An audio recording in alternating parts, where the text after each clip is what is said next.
বেণীমাধব, বেণীমাধব, তোমার বাড়ি যাব।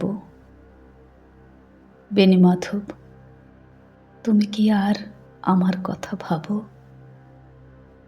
বেণীমাধব, মোহন বাঁশি তমাল তরুমূলে বাজিয়েছিলে।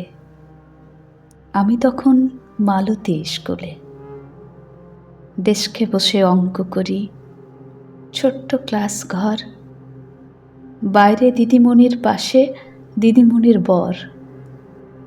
আমি তখন নবম শ্রেণী, আমি তখন শাড়ি। আলাপ হলো বেণীমাধব, সুলেখাদের বাড়ি। বেণীমাধব, বেণীমাধব, লেখাপড়াই ভালো, শহর থেকে বেড়াতে এলে। আমার রং কালো, তোমায় দেখে এক দৌড়ে পালিয়ে গেছি ঘরে। বেণীমাধব, আমার বাবা দোকানে কাজ করে।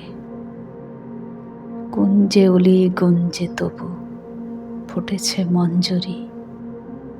সন্ধেবেলা পড়তে বসে অঙ্কে ভুল করি। আমি তখন নবম শ্রেণী, আমি তখন 16।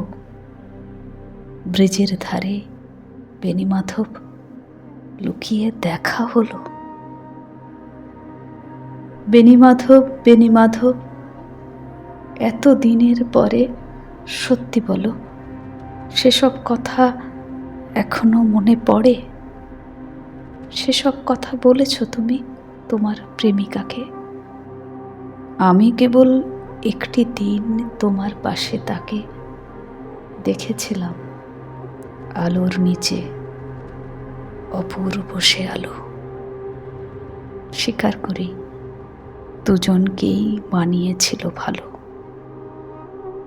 জুড়িয়ে দিল চোখ আমার, পুড়িয়ে দিল চোখ।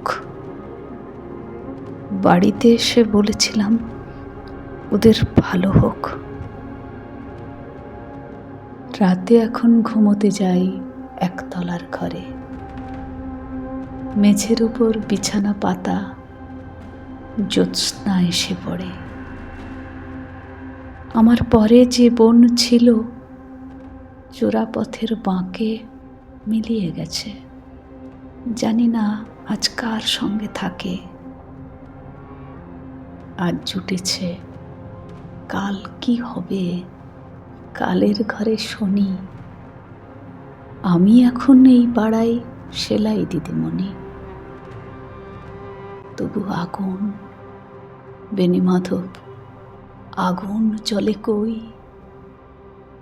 কেমন হবে আমিও যদি নষ্ট মেয়ে হই?